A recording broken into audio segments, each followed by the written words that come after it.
あ、いいです、先乗って。全然僕家結構近いんで全然。あ、マジですか。じゃあ僕先乗っちゃいます。ぜひぜひ。ありがとうございます。今日現場なんで俺らなんか2人で同じ現場だからですかこれ。同じ現場で、結構うち主導の企画みたいな感じで。なるほど。で僕がとても目立つので身長的な部分で、だからそのタクシーで移動してきてねということで、私はタクシー代出るんで大丈夫です。それはいいですけど、じゃあこれが2時3時のやり方。そうですね。こういうこともありまして、俺を身ぐるみ全然別でいいのに2人同時にした方が多分交通費がね、タクシーそういうね。なるほどね。そうなんだ。いやちょっと俺ら初めましてでね。そうなんですよ。改めまして。初めまして。よろしくお願いいたします。いや、どんな現場なんですか今日はですね、なんか先輩の企画らしいんですけど、僕もあんま詳しく教えられてないので、ちょっとなんか俺虫とか無理っすよ。虫食うとか無理っすよ。今日のメンバーに多分虫食う子いないから大丈夫だと思います。いや、いたら俺も食うんだ。何人かいます。いや、ちょっとそういう体張る系ちょっとやったことないから怖いな。今日メンバー的に体張る系ではないのかなっていう。大丈夫ですかね。大丈夫。そこは大丈夫そうです。一応もう今日ちょっとあんま寝れてないですよ俺。早めに寝ました。結構早めに寝て、ちょっとね夜ちょっとだけゲームしちゃって。何やってたんですか。ストリートファイター。ストリートファイター6やってました。やってるんすか。やってます。何使ってるんですか。ベガ使ってます。うわー、ベガかー。うわー、なんかやってそう。ベガなんか似合ってるっすね、オリバーさん。ありがとうございます。いや、なんかそんなに格ゲーやってきたわけじゃないんですけど、昔からストリートファイター知ってたんですけど、なんかストロークでデザイン一新されてて、ベガが確かに見た目かっこいいなと思って使ったら。じゃあその新デザインのベガの方を使ってる。そうですね。ちょっとコスチューム1でボロボロっぽい感じのボロボロのフード着てお腹丸々見えてるやつ。ランクどのくらいちなみに。1500で入ります。すごい上げたいなと思います。でもちゃんとキープできてるってことですか。1500付近に。1500付近で。めちゃくちゃ強いじゃないですか。じゃあでもなんか1550は超えられないみたいな。でもわかるむずいっすよね。特に今ってこのシーズン始まったばっかりなんで。そうなんですよね。魔境みたいな感じからね。そうなんだ。新キャラも来ますしっていう感じで。確かに。新キャラやるっすか。新キャラ今んとこやる予定ないかなって。結構かっこいい系が好きで。じゃあちょっと女子はマリーザさんだけ使ってました。強そうすぎる。背高い女性が好きです。マジか。ゲームは今スト6ですか。スト6とか、あとちょいちょいなんか某夢の王国好きなんで、それの系のゲームがあって。某夢の王国のなんかヴィランを元にしたゲームがあって。ツイステッドワンダーランドっていうんですけど。ツイステ。スマホ？スマホですけど一応 iPad でその配信でやって。でもスト6って配信でやってるっすか。スト6は配信でもやってますし、あとこの間は大会も出させていただきまして。大会にも出てんの。クズハカップってうちのクズハさんが主催でやってるやつ。クズハの。あれの大会があって。それからやり始めたって感じですか。もう少し前からやってたんですけどね。やってて、今回あまりそういう大会とか出たことなかったんですけど、お呼ばれしていただいて、予選全敗して予選10人近くいて1勝もできなくて、ただチームメイトが優秀で決勝上がって、なんとかでもうちのチーム優勝しました。その時から優勝したんですか。優勝しました。やば。その時からベガ。ずっとベガですね。そのベガが実装されてからずっとベガです。マジか。先生もされるんですか。そうなんですよ。俺も今やってて。誰使ってるんですか。秋なんです。秋渋い。いや難しいっすもん。いやちょっとベガきついっす。だからそうですね。ベガの方が有利とされていますね。ベガって言われた瞬間にちょっと顔が歪んだっすね。いやでも僕秋使いの先輩にいつもボコボコにされてるんで。それってもしかしてかなえっていうやつですか。いやでも優しいんですよちゃんと。これこうするとこっちの反撃になる、そっち確定反撃だからいいよっていうか、ちゃんと教えながらやってくれます。マジっすか。かなかなと結構戦ったりするんですか、プライベートで。たまにですね。たまにその裏でちょっと練習したいって人がいたら、たまたま時間が空いたら一緒にやるみたいな。その2時3時内だとかなかなと仲いいですか？なんか仲悪いって言ったら語弊があるんです確かに言い方悪かった。悪くはないんですけど、仲良くしている？していただいてはいますね。そんなに一緒に配信で絡んだりとかそんなしてないかな。そうなんですね。いやなんか今日このなんか現場がなんかね、オリバーさんとねまさかタクシーで一緒に行くことになるとは思わなかったんですけど、今度オリバーさんに会うよっていうね、会うよって、メロコさんにね話してたんですよ。そう、メロコさん話したらあいつでかいよみたいなあとめちゃくちゃ面白いぞみたいな嬉しいですね。お話ししてて、そうなの、足が死ぬほどでかいみたいな話で。足でかいですね。やばい、ガチでやばいね。何センチあるんですか？足30か31ぐらいですね。なんかどんどん誇張されてってビッグフットみたいな扱いになってる。最初メロンパンって言われて次金魚鉢って言われて寝袋って言われて確かにね、でかすぎてね。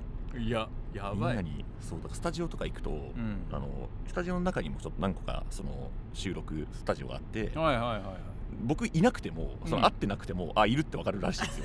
言ってた。なんか靴でわかるとか。そう今日オリバーいるわみたいな、靴でわかるわって言ってた。いやすごい、めちゃくちゃ足でかいもんね。結構その EN の人たちと仲いいですか？そうですね。メロコさんとも仲良くさせていただいてますし、結構お兄やんって言われますけど。お兄やんって言われてる？言われてますけど。よく絡む人はじゃあかなとか？いや意外とかなえさんとはそんなに実は。そうなんだ。よくなんか話してる人っているっすか？よく話しているのは舞本さんとか。舞本さん、上力一さんとか。レイモンド・バンデラスと、あと最近の結構ヒーローの子たちとか。ヒーロー？花月とかですか？そう。花月と小柳ローとかですか？そうですね。稲見ライとか。ライ君は結構仲いいですね。特に。なるほど。あとEN は大体メロコさん含めて。メロコさん含めて。そうなんですね。それどういうつながりでそのヒーローのやつらとは？たまたま僕が結構公式番組とかがあって、西クイっていうクイズ番組のやつがあって、結構新人さんがデビューした頃によく呼ぶみたいなのがあったりとかしたり、あと一時期なぜかスタジオに住んでるって言われるぐらいスタジオに行ってる時期あってそれなんでそんな何にでも呼ばれるみたいな。いろんなことに呼ばれてたのと、個人的に撮りたいやつもあれば、いろいろな呼ばれたりとか、自分個人で行くこともあればみたいな。そうっていうのがなんかいろいろ重なっちゃってて、そういうちょうど特にヒーローがデビューした頃にそれが多くて、結構スタジオで会う機会が多くて、一緒にご飯行ったりとか、結構プライベートとかでもあれですか？結構メンバーによっては結構プライベートで遊びに行ったりとかはしますね。飯行ったりとか、普通にプライベート遊びに行ったりとか。いいっすね。結構やっぱ箱内でも仲いい人いっぱいいるっすかね。そういうのいいっすよね。俺もうね完全に個人でやってるんで。そうですね。ないっす、そういうなんか。僕もそんなに本当にたまにですよ。たまにっすか？たまにです。最近はあんまりないっすか？最近はあんまやってなかったですね。最近何やってるっすか？よく最近やってるゲーム、他にゲームとか、人に会ってるとか。最近は健康に気を使ってますね。めちゃくちゃいいじゃん。めちゃくちゃいいじゃん。もうちょうど4月もうちょっともう無理ってなって一回もう配信を一旦お休み。体調悪くなったってことですか？体調もうずっと1年半ぐらい結構しんどい感じがあって、なんかプチ体調悪いみたいなのがたくさんこう重なっちゃってみたいな。ちょっとずっとちょっと具合悪いみたいな。この1年半で尿管結石2回やるし。本当に体調悪い人じゃん。あと群発性頭痛も2年に1回ぐらい発症するんで、3大苦痛のうち2つやってるんですよ。やばそれは配信できんわ。そうすっごい。じゃあ健康に気使うわ。ただ1ヶ月休んだらめちゃくちゃ元気になって。そうなんだ。なんか結構そのデビュー当初からお酒がすごい好きで、めちゃくちゃお酒飲んでる方だったんですけど、それのせいなんじゃないか。酒じゃないか。ありえる。この1年半全然飲んでなかったんですよ。そうなんだ。それもプライベートで飲んだり友達と飲んだりみたいな。そう本当に他のライバーさんと仕事終わった後にご飯食べに行ってちょっと飲むぐらいになったんですけど、この1ヶ月経つのはすごい元気になってきて、全然晩酌できるわっていや飲んでる、また飲んでるじゃん。まあでもそれでも本当に週 1,2 回ぐらいですけど。はいはい。それ休んでる間何してこうリラックスしたんですか？今回は本当にあかんかったんで。あかんかった最悪すぎる。マジで寝るのと病院行っていろいろ薬をこう試したりとかしてるって感じだったんですけど、後半元気になってきたんで結構食べ歩き好きで。おーめっちゃいいっすね。中野はいはい、中野いいっすね。中野、俺も前中野の会社に勤めてたことあるんで。本当ですか？ちょっと知ってるっすけど、ブロードウェイ周りもうなんかあちこっち美味しいとかあって、まあでもあそこでも飲み屋街っていうか、飲み屋街もそうなんですけど、飲んでるじゃん。いや違う、まあ飲み屋も行きましたけどあれがすごい好きなお店あって、オムライスにハヤシライスかける。うわ知ってるわ、行ったことあるわ。銀の皿のね。そううまいですよねあそこ。しかも安いし。安いですよね。あそこが好きで中野行ったら絶対行くみたいな。結構なんですかね、いやちょっとあんま聞かない方がいいかこれ。エデンっていう場所住んでるんですけど。エデンから近いですか？エデンから転送装置は新宿に近いので。そうか。大体新宿とか渋谷とか池袋に転送装置場所にあるってことですね。そう。大体使用町に転送装置があるんで。めちゃくちゃ便利じゃん。そうなん。それ中野によく行ってた。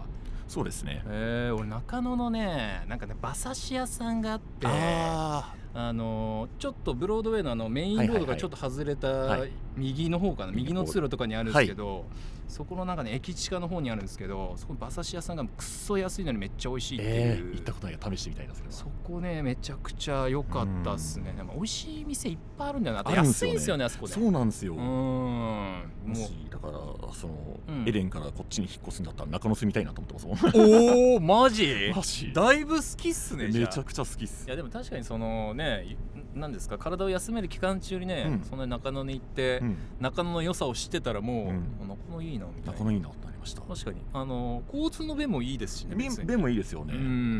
確かにいろんな仕事しにすぐアクセスできるし、そうで中野で一個気になったやつがあって、クラフトコーラ屋さんができてたんですよ。ほー知らんなそれは。2000円のコーラがあって。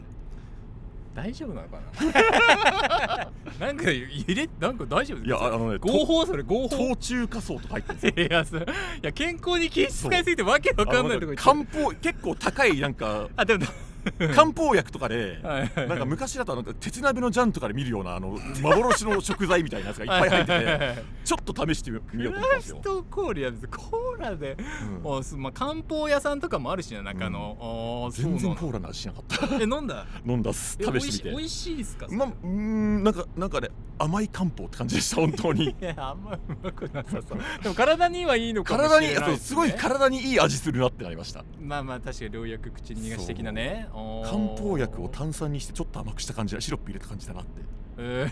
子供の時に子供に無理やり漢方を飲ませるのにちょっとシロップ足すんでそれにコーラ使ってんだ。ちょっとそれでも一回試してみる分には面白かったんですけど、次行った時は普通。リピートはしない。次行った時普通の頼みました。普通のやつは美味しかったです。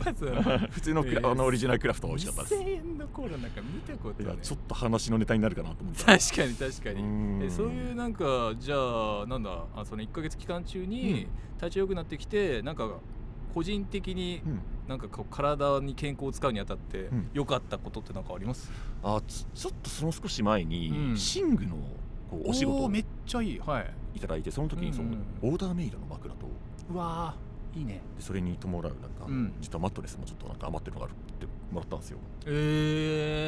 それしてから眠りの質が大変わり。爆向上した？ごいっす。すごいいいな。その枕が1ヶ月ぐらい使ってちょっと調子悪かったりとかしたら、もう一回行ったら調整してくれるんですよ、ただで。すごっ。うわいいな。仕事でしかももらえたし。そうめっちゃいい。最高じゃん。最高でした。いやでも寝具とやっぱ椅子は金かけた方がいいですから。椅子大事っすね。思いましたマジで。おかしくなっちゃうから腰とか。腰痛いですよね。そうだ配信者なんて俺なんか最近なんかおかしくなっちゃって、おかしくなったっていうのは体がおかしくなったわけじゃなくて、なんか配信時間がなんか12時間なんか結構アベレージでいくようになっちゃって、すごいなモンスターとかしてるじゃないですか。そうなんですよ。なんかおもろいゲームをやっちゃったらもう止まんなくなって、そのYouTube のアーカイブギリギリまでやっちゃうみたいなの結構多くて、すごいな。だから俺昔ねプライベートで、なんだろう、1万か2万ぐらいの椅子を買ったことがあって、そのなんかあるサイトで買ったんですけど、でそれ座ってたんですよね、そしたらもう1年半ぐらいで、椅子の支柱が、折れたんですよ。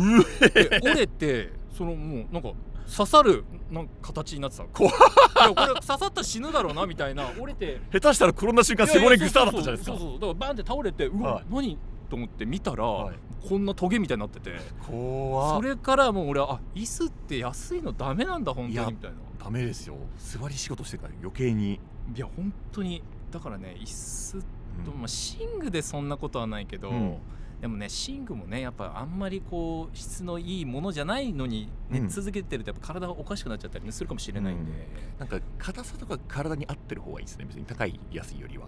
確かに。硬めが好きですか、柔らかめが好きですか？僕柔らかいの試したら、そのライバーナッツ一番最初に買ったのが寝具だったんですけど、でめっちゃ柔らかいかったんですよ、めちゃくちゃ気持ちよかったんですけど、日ごとに腰が痛くなっててなんでかです、体が長いので腰が沈むんですよ。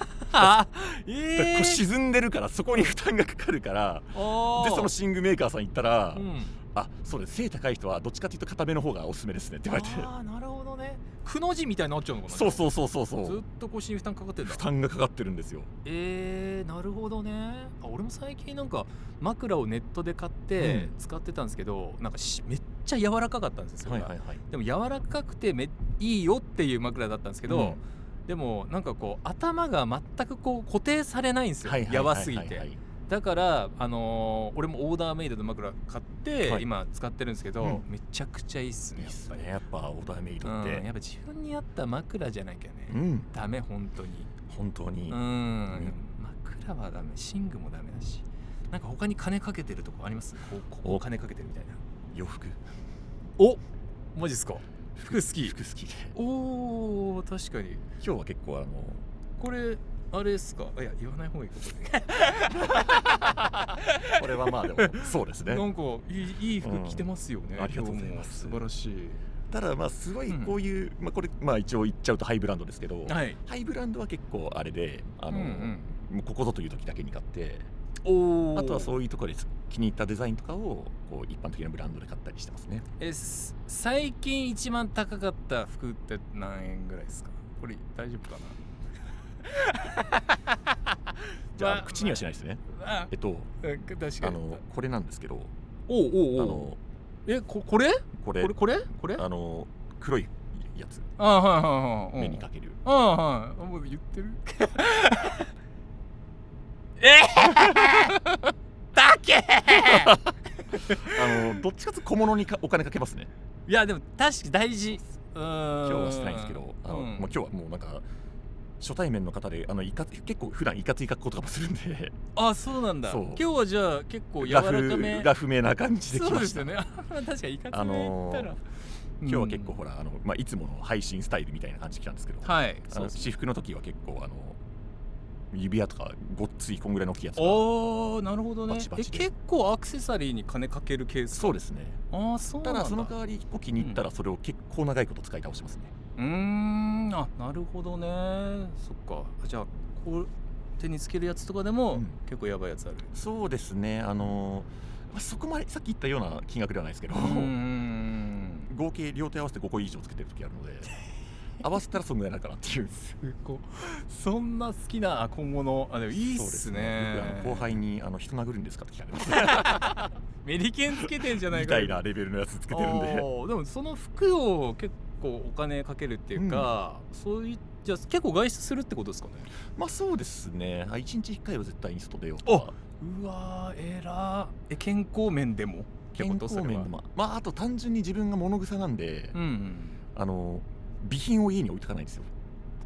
なるほど。だから必ず1日1回何かしら買いに行かなきゃいけないことをしないと僕は外に出ないぞっていう気持ちがあるから縛りでやってます。ネットでじゃあ買わないようにしてるってことですか？ネットでは買わないようにしてます、ね。おい、偉すぎるだろ。そういうこと、それが健康に気を使うということかもしれない。あと一番最寄りのコンビニじゃなくて1個遠くのコンビニ行くとか。偉そんなことしてんの？でこういう話を後輩にするとジジイじゃんって思います。いやでも実際にその体調が悪い時期があったってね、そういうのがなる前からやってたんですか？そういうなる前から、この仕事始めてからずっとやってますね。じゃあ意識的にこの仕事でちょっと体を動かさなきゃなっていうので、そうですね。昔は結構運動してたんですけど、結構しなくなっちゃってあからさまに筋力落ちたなって感じするんで。いやまあそうですよね。やっぱねこういうライバー的な仕事をしてるとどうしても、まあ筋力とかね筋トレとか結構程遠い、配信してたらそんなこと絶対しないしな。そうなんですよね。でもなんかうちの事務所今、筋トレブームなってるっぽくてそうなんか会うたんびなんかすごいなんか締まってきたなみたいな人結構いますよ。そうなん、まあいいことではあるっすよね。そうなんだ。なんか配信昇降デスクとか使ってないですか？使ってます。使ってそう。結構高めにしても基本固定ですよ。いやてか高めにしたらちょっとオリバーさん背高すぎてめちゃくちゃ高い。さっきめっちゃ高いんじゃない？いや高いって言われますね。いやそうだよね。いややばいよ。椅子も最初はゲーミングチェア使ったんですけど、こう座った時に膝がこうなるんですよ。上の角度で言うとちょっと平らじゃなくてちょっと上向いちゃって腰に負担かかるなと思って。確かによくないわ。でオフィスチェア買って、オフィスチェアが結構上目に高くなるやつになって、それでやっとぴったりデスクと合うようになりましたね。そうなんだ。いややばいな。やばい、もう現場ついちゃいましたよ。そうですね。じゃあ今日改めましてよろしくお願いいたします。よろしくお願いします。いきますかじゃあ。はい。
はい。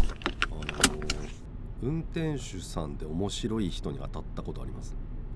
ありますよ。すごい話しかけられたりみたいな。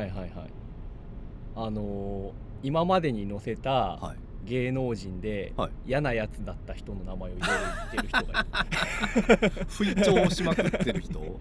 こういうことがあるとしたらやっぱりその辺の人に嫌な態度取れないなって思いましたね。いやそうですよ。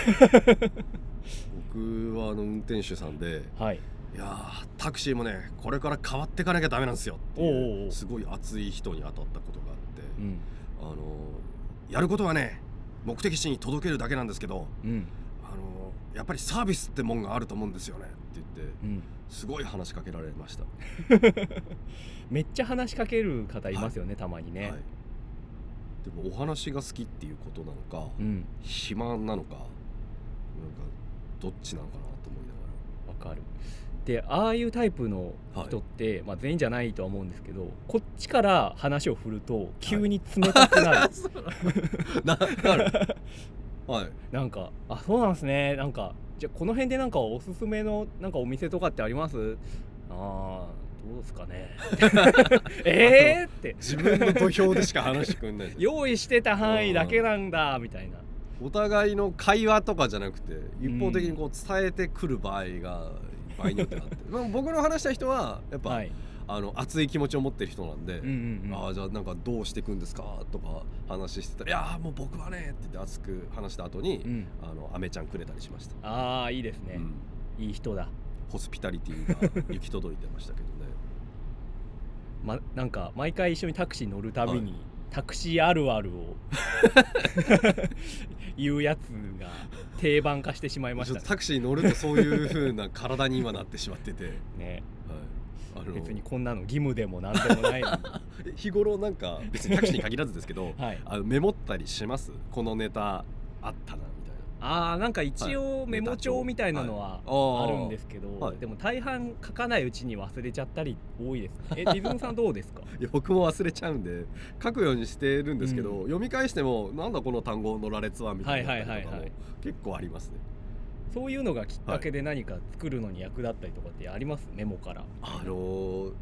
メモと関係なく結局浮かんで書いた後に、メモを読み返すとこの時に俺もう浮かんでんじゃんとかがあります。はいはいはいはい。この時に浮かんでたから今出たんだろうけどなんかこう メモ書いてたからっていうよりって感じですね。なるほどね、はい、でも分かりますね。なんか書いた時じゃない時に花開くというか、はい、ちょっとね一回発酵させておこうみたいないつだったか話しましたよね。やっぱ発酵大事なんですかね、一回寝かしとく。そうそれもう勝手に膨らんでいくのをやっぱ待つ時代みたいなのが必要なのかなと思います。熟成期間を経てなんかその間にも何か自分がインプットしてるのかもしれないですもんね。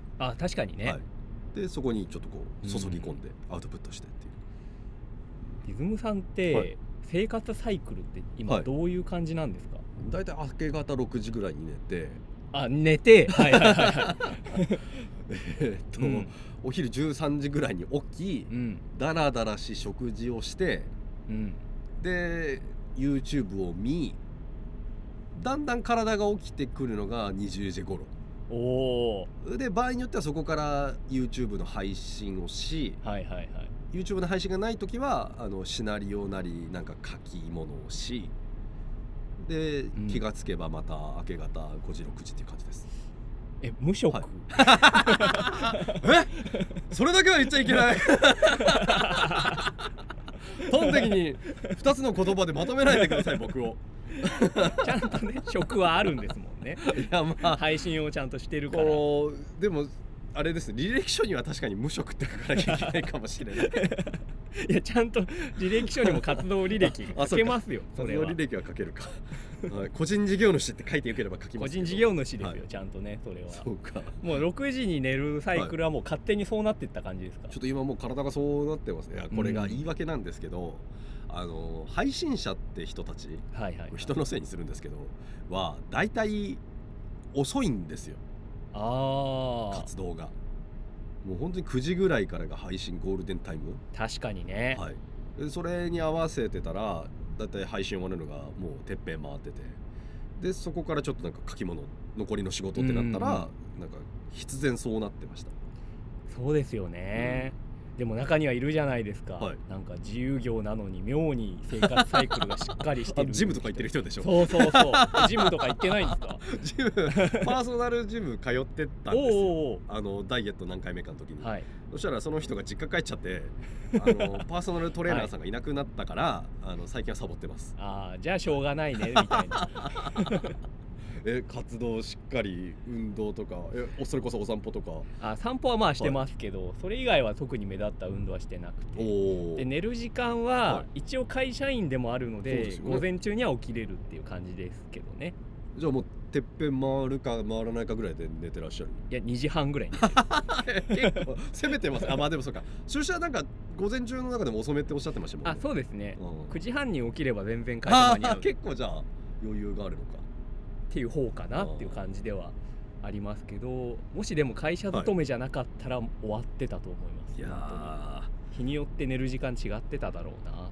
僕今もう学生時代になんであんなちゃんと朝早く起きれてたのか分かんないですもん。ああ、そうか、そうですよね、はい、8時半に授業始まるんですよ。そうですよね、学校ってことは7時ぐらいに起きてなきゃいけないってことですよ。そう、1日ぐらいならまあ頑張りますけど、毎日やってたんですもんね。なんか徹夜で仕事とかしてギリギリになって、はい、それで送信してボロボロでちょっとなんか喫茶店行こうみたいな時に学生がこう、はいね、登校してるのを見ると、はい、うわー全然違うやって思うそうですよね。ね、僕もたまに寝るのがね明け方8時とかになるとね、散歩行くワンちゃん連れてる主婦の方とか、はいはいはい、これから働きに行くんだろうなっていう、会社行くんだろうなっていう方とか見送りながら、僕は自販機でなんかお茶とか買って飲んで寝るっていう、そういう感じですよね、はい、でも世の中の面白いものってみんな夜に書かれてるからそんな急に主語でかくしてどうしたんですかと思う。多分朝ドラだって夜書いてる、知らんけどまあそうですね。そういうので言ったら、世の中すげえなと思うのは、はい、誰々向けっていうのはやっぱコンテンツごとにあるじゃないですか、年齢層だとか性別だとかいろんなターゲット層が。でもこれ誰が書いたんだろうっていうものも、これちょっと今の時代難しい言い方しますけど、結構おじさんが書いてたり作ってたりするっていうのは本当すごいことだなと思うんですよ。いやそうですよね。この感性おじさんが持ってるってすごいみたいな、だから僕はどんどん置いてかれてる気がしてるんですいやむしろ牽引する側なんじゃないですかいやしたいと思ってるんですよ、はい、意気込みとしては。でもどんどん僕はトップのシーンから外れていっている気がしてならないんですよ。そうなんですかね、はい、すごくひしひし感じることないですかいやでもね、もっと下の世代の人たちがなんか増えてきたというか、はい、やっぱこうある時期を境にあれ活躍している年下が多いぞみたいなおやおやみたいな。その活躍ってどのシーンですか？でもいろんなシーンでいませんか？それこそ前なんかタクシー乗った時話しましたけど、原口サスケさんとかもまだ20代前半中盤ぐらいじゃないですか。梨さんもお若かった。そう、梨さんも同じぐらいの世代だし、それぐらいの世代でめちゃくちゃ多作かつ高品質なものをいっぱい作ってる人とかいると、恐山さんはそのミュージシャンの界隈の方もそういう風な対象に上がるんですか？いやなんか別に自分と比べてみたいなものね、なんかそれに比べてオイラはとは思わないけどすごいなとは思うんですよね。そうですね。それは間違いなく活動量が、自分が同い年ぐらいの時は全然そんなダラダラしてましたけどねっていうしてました。困窮してました。クッキークリッカーやってましたよタイピングゲームとかやってた。そう寿司だやってた頃にそんな今もう受け取るものも溢れ返ってるっていうのもあるでしょうけどね、もう本当に望めば何でもある時代っていう感じもするしね。じゃあ同じ時代に生きてたとして自分たちがすごいことできたのかって思うとちょっと怖くもある。何やってたか想像つきます？今20代だとして何を受け取って何を出力してたろうって浮かびます？いやーおっかないです。おっかないっすよね。いやなんか、音楽の話に偏っちゃいますけど、私はまあ別に音楽作らないんで、直には関係ないんですけど、ボカコレっていうのがあるんですよ。ボーカロイドを使った楽曲の、コンテストみたいなものがニコニコであって、毎年こうなんかランキングがバシッと出て、それでトップになったやつがめっちゃバズるとか、そこから有名になる人もいっぱいいるし、もう権威あるものになってきてるんですよ。もはやなってきてるのかな、それ見るとやっぱ若手の人が曲作って映像も作ってみたいな、全部を一人でやっちゃうぜっていう人たちがもうめっちゃ目立つから、スマホ1台でやりましたみたいな、そういうのを見てこうなんだろう、同じく自分もボカロでなんか作りたいなっていうくすぶっている人たちは大丈夫？いや大丈夫だよって言いたい。やれるよ。あれは見ない方がいいみたいな目の毒だみたいな言いたくなっちゃうかも君もやれるよって方じゃなくて君もやれるよはちょっと残酷な嘘やれるかで言ったらやれるかもしれないじゃん。分かんないけどね、もちろんできはするかもしれないんですけど、もちろん僕もやれるよかっこ僕は一切の責任を負いませんっていうやれるようになっちゃうんですよ。それはそう確かにね。何でも今割と簡単に映像ソフトとかも使えるから、逆にこう何もしてない時の自分に一切言い訳ができないというか。確かに人類総クリエイター時代ですよね。ある種配信とかやりたいなって言ったら、じゃあ OBS 入れろよみたいな、早くやれよって言われるそのOBS 無料だからみたいな、いやでもパソコン持ってなくてスマホがあるだろくすぶらせてくれよっていうもっとモラトリアム感じさせてよっていうのがなんなら学生からやってるわけですもんね。その人たちの作ってる人ってたまんねえな。たまんない時代ですよこれは。いやでもなんか周り見てても結構、なんだろうな、顔出ししないで漫画描いたりとか記事書いてたような人が、最近は YouTube を己でやり始めたりとか、そう配信者になっていくような人も増えたりしていて、障壁が下がった分いろんな人の活動が見やすくなっていいなと思って、前たまたまこのタクシーに一緒に乗った人で、漫画家のケンさんっていう人がいるんですけど、彼も昔はね顔出しをしなかった人なんですよ、でも今はもうめっちゃ顔出しして YouTube で、ケンの生活チャンネルっていう一番さらけ出してるじゃないですか。もう恐山さん超えられてるじゃないですか。じゃあ生活を全て見せるみたいな料理してるとこ見せますみたいな、やってもう人って変わるなと思ったし、何きっかけかお聞きしたいなそれ。もともとね生活能力がすごく高くて、なんか縫い物したり料理したりとかとにかく器用にいろいろできる、縫い物までそう納得感あるんですけど、でもちょっとケンさんが変わってきてるなっていう部分があって、ここ去年かなに会った時にケンさんが実は僕お尻が大きいんですよって言ってたんです。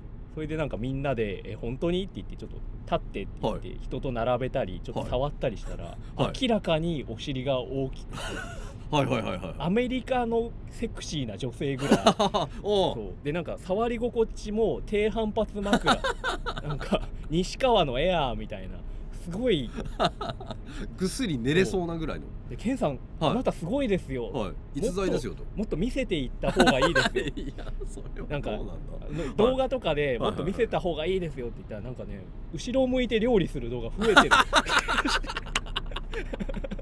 需要もでこの間見た動画だとなんかみんなからの質問に答える回で、ヒップサイズはって質問に答えるみたいなちょっとなんかもう味しめてるじゃないですか。お尻の大きさで味をしめてきてるてっきり僕はちょっとそれが自分のそのなんか悩みでとかになったら嫌だなと思ったんですけど、まあそうなってんならじゃあよかったですね。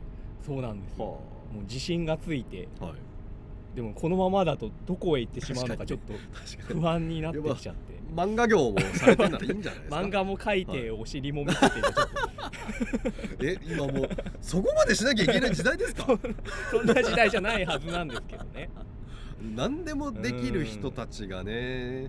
いやでもリズムさんも動画、今 TRPG メインですけど、もし完全に別チャンネルとか持つんだったらこういうのをやるかもみたいなって考えたことないですか？考えたことあって、それこそちょっとまあボードゲームの延長といえばそうですけど、ポケカとかね、なんならちょっとチャンネル作ったこともあるんですけど、続けらんなかったですね。それはなぜ、そのモチベーション的に？ポケカの展開の速さについていけなかったのもまああるんですけど、仲間内で直接会ってやるのが楽しいのに、やっぱ毎回必ず会うっていうのが難しかったっていうのが確かに、どこで集まるっていうのがそれは難しいですよね。で一回チャンス逃すとね、続かなくなっちゃって今もう休止状態になっちゃってますけどね。なんか義務になった途端ちょっとモチベーションを失われるっていう部分の難しさもありますもんね。あるなーってなってしまって、でそれ以来ちょっと新しいことに手出すっていうのがあんまできてなかったんですけど、恐山さん何やりたいとかってあります？なんかね、自分が見ているものは結構細々したことをやっているというか、妙に狭い範囲のことをやってるのを見るのが好きなんですね。例えばなんかアクセサリーとか中古ショップで買ったものに含まれているちっちゃい金みたいなやつを取り出して思った以上に細々してた集めてで自分で買ってきた溶鉱炉で溶かすのでそれで延べ棒を作るぜっていうチャンネルがあってなんか指輪にしたりするやつがあったりとか、いろんな形するやつありますよね。銀とか金とかをねちょっとずつ集めてる人とかいて、うわなんかこういうのいいなとか、いいな製麺機でいろんな麺作るとか、ちょっと前ですけど何でも研いでナイフにしちゃうみたいな、ありましたね。いましたし、僕それで言ったら昔のゲームを磨くとかのやつ好きでした、ね。ああいいですね、磨く系ありますよね。コインとかね、綺麗にするとかね、いろんなのね、なんかそういうのをやりたいなとは思うんですよね。こまごました何かなんか実際にやれるのってあります？自分の持ってる今技術でね。手先がね不器用なんで、そうですか。そうめちゃくちゃ不器用なのでなかなかそういうのが思いつかない。作家用的な文字を書く以外で何か作るってこれまであんまりされたことないですか？じゃあ、企画考えるとかあるんでしょうけど、企画考えたりとかはね、しますけど、なんだろうな、料理をする動画みたいなのをかつて載せたことあるんですけど、もうそれはもう見てる人がもう怖いからやめてくれそんなに恐ろしい握り方の包丁を初めて見たみたいな言われる僕も心配されたことありますねあります。料理苦手ですか？僕の場合タッチ悪いのは、別にそんな苦手とも思ってない点でうまいとも思ってないんですけど、やっぱ言われましたよ。その包丁の押し方は危ないみたいなの。そうなんだと思って。私野菜の丸い面下にして切っちゃうんで、わかりますいけるやろで半分にするだけじゃないのみたいな、やったら言われたりありましたね。だからダメなんだと思います。包丁で指切った人って指切った人だけ冷静ですよね。そうですねぼーっとしてる。血出てきたみたいなチーっていう中心にいました昔からそうか。だからこれをコンテンツにするっていうのはいいかもしれないですね。血出すやつですか？恐山の流血クッキーみたいなチャンネルをそんな毎回本当に文字通り切るじゃダメですよバンされるからこれは多分。そうか。いや本当無理だし自分にできないのは分かってるんですけど、シミュレーションゲームがすごい好きで、だからシムシティとか昔よくやってたんですけど、街作れんなら作りたいですよね。できないですけど。実際にってこと？そうすごっ作りたくないですか？家建てるみたいなチャンネルは見たことあるけど、確かに街作るはすごいですね。しまった、家から考えたらよかった家建てるのはたまに見ますよ。なんか山奥の500万円ぐらいで買った安い家をリフォームして総予算数百万円でも数千万円分の価値を生んだぜみたいなの、あれは楽しい。知り合いがね TRPG やってるマダラウシってやつがいるんですけど、長野で家ログハウスって言ったらいいのかな、実際建ててましたよ。すごっ。本当に最初素人だったのがだんだん上手くなって作ったらしいですよ。いいな、そういうのも動画になってるとかなりね需要はあるんだろうなと思いつつ、せいぜい僕が作ったことはお手製の防音室ぐらいですねでもそれもいいんじゃないですか。今思うと賃貸でやっちゃダメだったかもしれないごめんなさい。まあね、それ管理会社が判断することですからもうちょっと無鉄砲だった頃にもうやったかもしれないですね。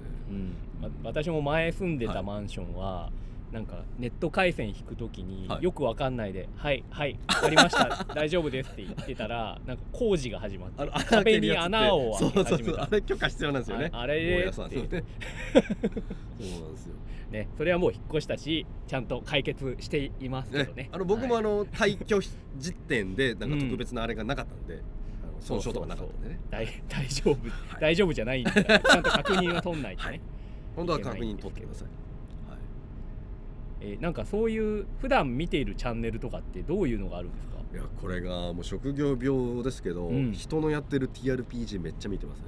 すごい、逆に見ないって人もいますよね。自分に関わって業界を、せめてちょっと別のインプットなのか何なのか気分あれなのか見ない人もいますけど、僕はめちゃくちゃ見てます。なんか見ている上で普通に視聴者として見る以外の見方ってしちゃったりします？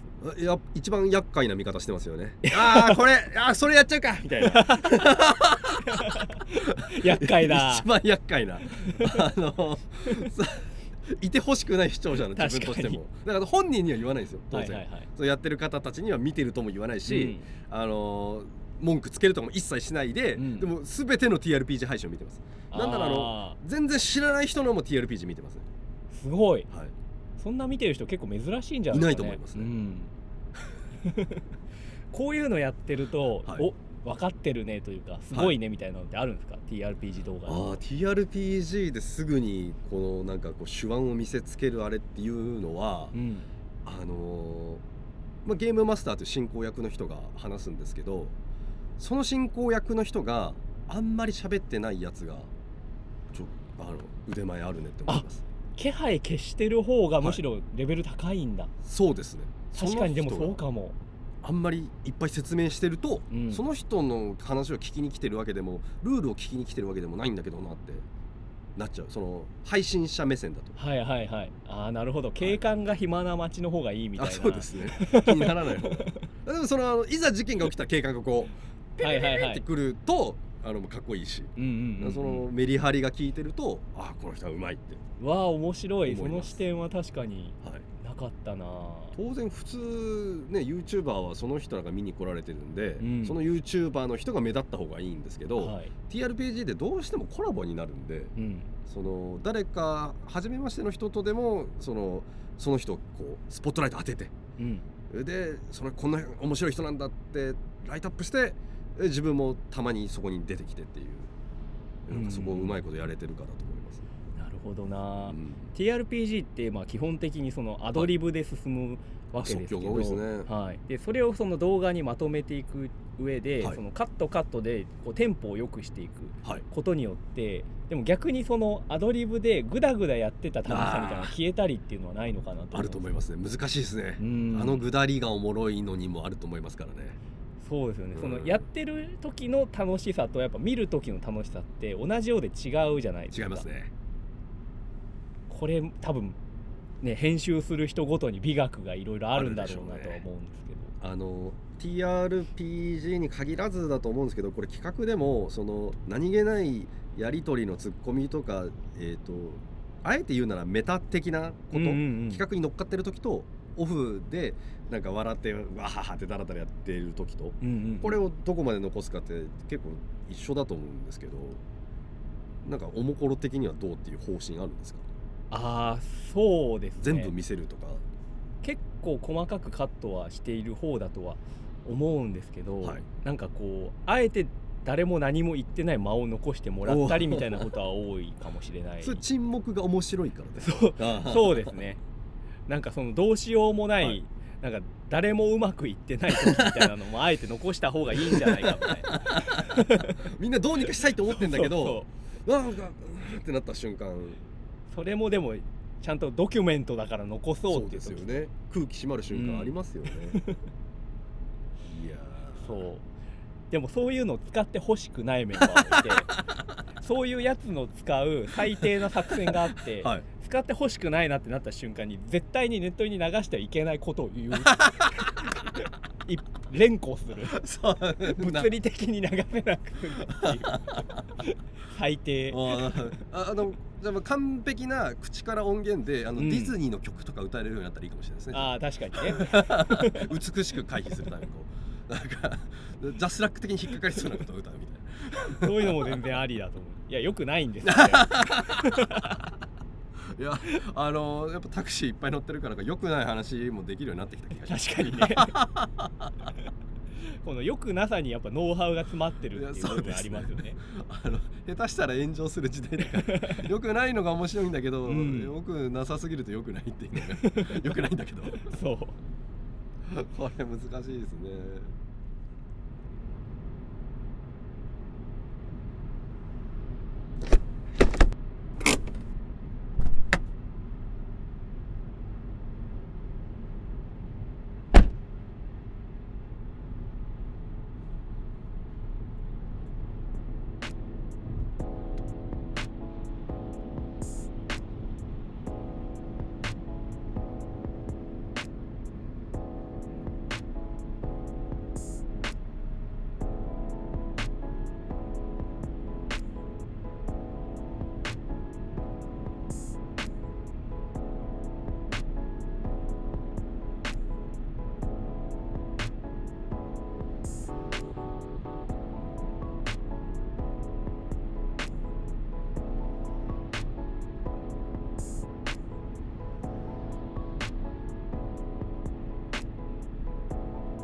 っとここら辺にインターネット横丁があるって聞いたんですけど、インターネット横丁までどんぐらい、すいません、ちょっとお願いします。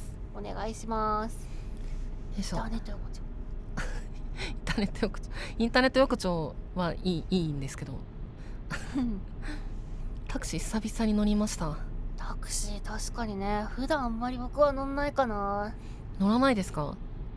全く乗らないね。そう、確かに僕も全く乗らないかも。真城さんって何で移動してるんですか普段？そうだね、僕事務所とか行く時だったら電車かな。電車なんですね。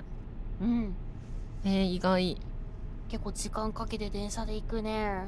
活動者さんとかってみんなタクシーで移動するイメージがあるんですけど、僕はねケチだからね。言うなればタクシーさんってちょっとタクシー乗ってる中あんま言うのよくないと思うけどちょっと高いじゃん。わかりますわかります。楽なのはすごいわかるんだけど、このお金があるなら僕ゲームの課金とかできるじゃんって思っちゃってだったらなんかちょっと満員電車でもいいから電車に乗った方が節約になるよなってどうしても思っちゃうんだよ。確かにそうかも。だから基本的にタクシーはちょっと乗らないかな。いや僕もそうだな、本当に1年ぶりとかかも。そうだね。すいませんね、ちょっとこのタクシー運転者すいませんねじゃあなんかもうほんと普段は乗り物とか、それこそ車の免許とかってワカメさん持ってる？車の免許持ってないですね。持ってないか。僕も持ってないんだよ。都内ですよね。都内って車必要あるんですかっていうあれがあるじゃないですか。確かに全然なんか不便じゃないっていうか、基本電車で完結するもんね。そうですね。タクシーは知ってる人だからあれなんですけど、知らない人と箱の中に詰められて乗るっていうのが苦しくて、僕電車なんか1駅とか2駅とかだと歩いちゃうかも。1駅2駅って多分23、それこそ 4,5 キロぐらいあるんじゃないかな。4,5 キロだったら歩いちゃいますね。それなんか時間がもったいなくない？そんなこともない。いや真城さんは違うと思うんですけど、僕はもう帰ってもすることがゲームとかぐらいしかないんで。そっか。でもその方が健康的では確かにあるもんね。そうですね、本当に外出ないからせめて自転車を使うとかもしない？自転車は使いますね。バリバリ自転車か。バリバリ自転車。学校が遠かったんで一生自転車でした。遠かったっていうのは自転車でどのぐらいかな？自転車で1時間とか。いやその時はオンボロ自転車だったからあれなんですけど今はちょっと電動アシストのかっこいいやつ使ってるんで。電動は神だね。電動は神ですね。それもでもかなり足腰鍛えられたんじゃないかな。どうだろう、ノロノロ走ってたから。ノロノロ毎日だって往復1時間かけて自転車で、結構すごいけどね。でもなんか電車とかバス乗るよりは楽かなって気持ちでした。満員に比べたらっていう感じか。僕ちょっと変わってるかもしれないけど、実は満員そんなに苦じゃないんだよ。苦じゃない、それはどういう？人の温かさに触れられてちょっといいんだよ人の温かみに飢えてる方ですか？そうなんだよそんなことある？人間ってあったかいんだなってたまに思うんだよその満員電車で。でも満員電車ってなんかこう乗ってる人みんな緩やかに切れてないですか？確かに。なんかでも緩やかに切れてるから怖いなって思うかも。そうでね、わざとね体重かけてくるんだよいたかも。その体重かけられて、今ビリビリしてんだろうなって想像するのもちょっと面白いんだよ。余裕があって。そう、でも余裕ないと確かに嫌なのかもしれないな確かに。でも体重かけられてもあったかみがあるなーで済むんですか？そうでちょっと体重かけられたらふってたまに力抜いて遊ぶのが面白いその遊びしてんのましろさんだけかもそうかもしんない。一回それで舌打ちされたことある4日かってきてるのにそうで知らんぷりをする満員電車に切れてない人いたんだ。これがねやっぱ満員電車の楽しみよ。なるほど。でも正直自分でも変わってると思う初めて聞いたかも。満員電車って乗ることそんなにあります？今でこそ、もう満員電車の時間にはやっぱ避けるようにはしてるけどね。ああそうですね。でもなったとしても別にまあ苦じゃないかな。へえすごい。それいいな。面白いでしょ。面白い。試してみな乗った瞬間ちょっと緩やかに切れちゃうかも僕その緩やかに切れてる人を糧に僕はね楽しむから確かに。じゃあ余裕がある時にやってみます、そうするのだ。でも満員電車が何時から何時なのかよく把握してないですね。やっぱりその通勤時間じゃないかな。朝の7、8時と、夕方5、6時とかじゃないかな。確かにそっか。僕自転車だったからあんま電車移動で通学とかしてなかったんで。そっかそっか。でも自転車といえば、4月からなんか法律が変わっていろいろ厳しくなったって聞くよね。ありますね。なんかハンドサイン出さなきゃいけないみたいな。そうなんか自転車のルールめっちゃあるらしいですね。僕多分一瞬で捕まると思う僕なんで捕まってないのか分かんないかも。そしたらでもなんか自転車のルールが確か100何個とかあって、それ全部見てくとなんか矛盾してるのが15個ぐらいあるみたいな聞いたことがあります。そうなんだ。そもそもなんかハンドサインしてたら片手運転で危ないよねみたいなのもあるらしいですよ。確かにしかも曲がる時に片手って超危ないですよね普通に。そうだね。なんてことだ誰が考えてるんだろうね。なんか交通省みたいなところなんだろうけど。交通省確かになんとかしてほしいな。さすがになんかここ4月に入ってからだいぶなんか青切符っていうのかな、配られて文句言ってるその TikToker とかいるよTikTok で青切符の文句言う人いるんだ。そういるんだよ。TikTok ってそれは TikTok ライブみたいな感じですか？なんかね普通に動画なんだよ。 TikTok の動画でなんかその青切符ネタとかをね最近使ってる人多いんだよ。やっぱみんな不満持ってるんだ。そうだと思うな。なんか厳しすぎるみたいな感じだと思う。確かに。じゃあやっぱ徒歩がいいですね。散歩が一番優先してもらえるし。散歩する？散歩は相当気分がいい時はします。気分良くするために散歩もねおすすめだよ。確かに。僕もやっぱ僕らやっぱ基本的に家でずっと作業みたいな感じが多いと思うから、そういう時ね一回なんか気持ち切り替えるために外出るだけでわりかしなんかメンタルとか良くなる気がする。外の空気大事。なんか切り替えるためにお風呂とか入ったりしちゃうから散歩はあんましたことないかも。それもあり。じゃあ散歩します。外の空気本当に吸うの大事よ。朝はよく外出る。一時期なんかこうハマってるご飯屋さんがあって、老夫婦がなんかマジで朝の間だけ経営してるみたいなお店で、朝食セットをすごい安い値段で出してくれるんですよ。そこを行くのにこう10分ぐらい歩いてみたいなことしてたんで、確かにその頃は心穏やかだったかも。いいな。そういうなんかカフェみたいなところで毎日なんかアニメとか映画をスマホで見る生活したいよ。したい。しろさんありますか？なんかおすすめのカフェっていうか行きつけのカフェとか。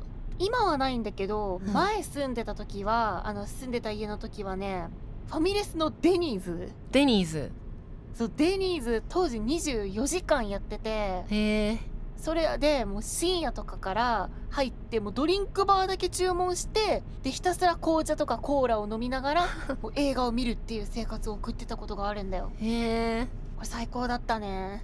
で朝の時間になると、朝メニューでフレンチトーストが来るからフレンチトースト食べて帰るみたいな生活。じゃあ本当に一日中っていうか夜通しいるんですね。そうマジでね最高だったんだけど、コロナ禍になってから24時間営業なくなってしまって、この生活ができなくなったんだよ。確かに。じゃあめちゃくちゃ映画を見てたんですね。そうだね、そのおかげでもうだいぶホラー映画とか蓄えられたね。デニーズでホラー映画見てたんですか？そうだよ。なんか叫んだりとかは？さすがにしない。さすがにデニーズでなんかコーヒー飲みながら叫んでたらめっちゃ面白いけど、意外とね深夜とかってなんか作業しに来る人いるからね、叫べないよ。そうですね。デニーズそうなんだ。なんかオムライスのお店かと思ってた。でもやっぱそう、オムライスも美味しいし、デニーズは僕ファミレス界で一番美味しいと思ってる。一番美味しいんだ。間違いない、あそこは。サイゼよりも？サイゼはなんか、コスパがいいって意味ではサイゼがいいとは思うけど、美味しさで言うならもうデニーズが一番だね。デニーズのおすすめメニューは何ですか？たらこスパゲッティと、今あるかどうかわかんないんだけどね、豚しゃぶサラダが死ぬほど美味しかった。豚しゃぶサラダ美味しそう。豚しゃぶサラダにライスをつけると、もうこれだけでもう1日入れる。確かにサラダだけど豚が入ってるからおかずとして食べれるんだ。そうなんだよ。でなんかね、デニーズにはねいちごの紅茶ってのがあってね、もう本当それが美味しすぎて、アマゾンで箱買いしたぐらいなんだよね。デニーズのいちごの紅茶が買えるんですか？そう。多分デニーズのではないとは思うけど、いちごフレーバーの紅茶みたいな。でもいろんなファミレス行ったけどね、デニーズにしか置いてなかったんだよね。いちごフレーバーは。懐かしきデニーズ、もうしばらく行ってないんだけど。あんま行く機会ないかもな、ファミレス。普段どこのお店行く？今なんか行きつけのお店とかある？行きつけのお店、でも外で迷ったらサイゼリア行っちゃうかも。あれば。サイゼは確かに間違いないね。やっぱりミラノ風ドリア。ミラノ風ドリアですね。温玉のせの方。僕も温玉だな。やっぱそうなんだよな。でたまにシュリンプサラダ、シュリンプカクテルサラダ頼むかなぐらいだな。僕エスカルゴ絶対頼むかも。待って、僕エスカルゴね食べたことないんだよ。そんな。ちょっと怖くて。だってカタツムリでしょ。カタツムリですね。そうカタツムリっていうなんかのが脳みそにこびりついてしまって、どうしても怖くて食べれない。じゃあ虫とかも食べれないですか？食べたことないかもな。虫は苦手？全然苦手じゃないんだけど。苦手じゃない？食べるってなるとそうなんだよ。僕珍しい。前住んでた家がね、一軒家、オンボロの一軒家だったんだけど毎日もう家の中にいろんな虫が入ってきてやば。もう基本電気にはもうガが群がってるみたいな感じだったんだよ。すごっ。そうだからさすがにね、虫にはもう慣れちゃった。僕絶対耐えれないかも。虫苦手？虫は苦手ですね。でも結局慣れよ。慣れか。何を考えてるか分かんない生物が苦手というか、次何してくるか分かんないじゃないですか、虫って。確かにね。それが怖い。それで言うと、僕ほとんどの虫大丈夫なんだけど、バッタは苦手なんだよね。バッタ？あいつらやっぱどこジャンプするか分からないから確かに分からないし、基本虫ってやっぱね、目がいいから、目と反射神経がいいから人間を避ける傾向があるんだよ。そうなんだ。だからね怖くないんだけど、バッタあいつらねちょっとバカだから人間に向かってきたりするんだよ。やってくるんだ、バッタから。それがね怖くて、バッタだけは僕苦手なんだよ。バッタと出会うことないけどな、もう。確かにもう最近はないけども知らなかった、バッタが向かってくる。そうなんだよ。やっぱ何してくるかわからない。これはもうホラーに精通することだよね。そうですね、本当に。やっぱそこの怖さは共通かも、虫と怪異で。やっぱ虫ホラー虫ホラーどうだろう。虫はちょっとなんか怖いプラスで気持ち悪いもやっぱあるから、確かにさすがにジャンルにするのは難しいか。ホラー演出で使われることはよくありますよね。ウジ虫が湧いてるとか。確かにね。それで言うと、たまに家の中に虫が発生する夢を見て本当に嫌なんですよね。それは嫌だね。僕もなんかさっき虫は平気って言ったけど、1回だけ家に古いオンボロ家だったから、当然なんか木造建築でお風呂入った後とか、その扉のところがもう水浸しになって腐っていっちゃうんだよ。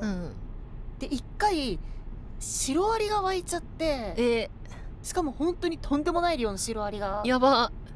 その時はさすがに気持ち悪いって思って絶望したね。それはどうやって対応したんですか？それはさすがになんかその駆除の人頼んで、さすがに呼んでやってもらったかな。うわ、怖。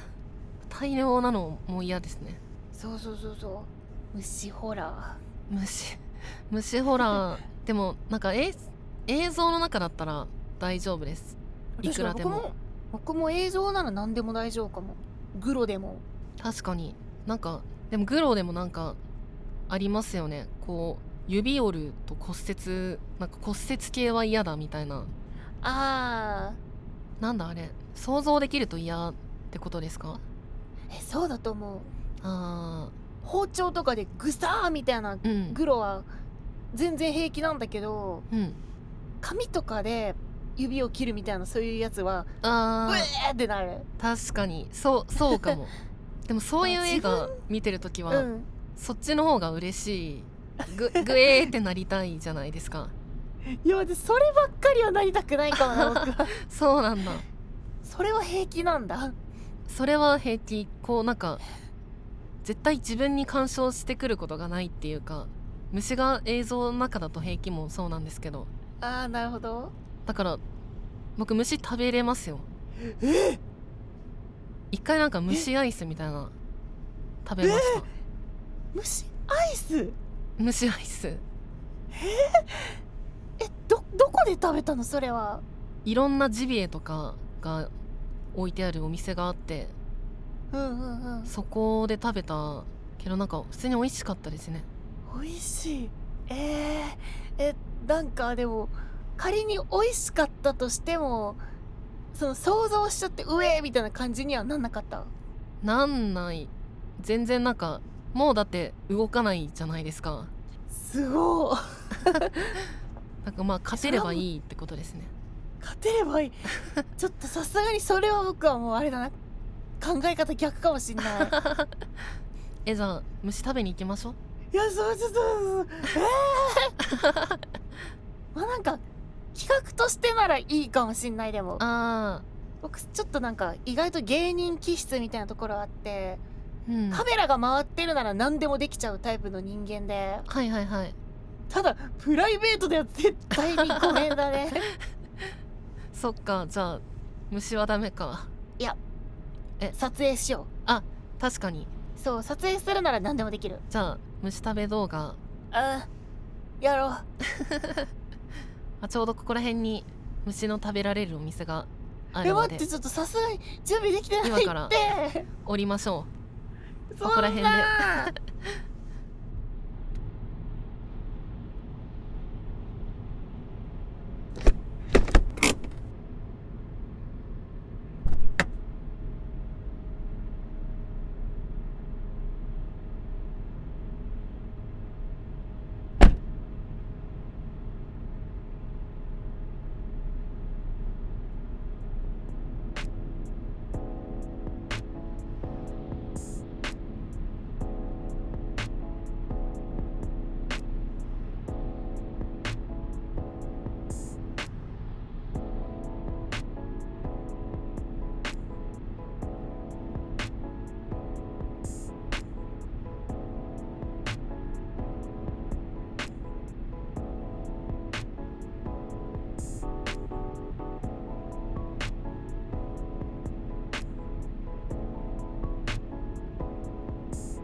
もしもし、タクシー1台お願いしたいんですけど、角生えてるんで分かりやすいと思います。あ、待ってます。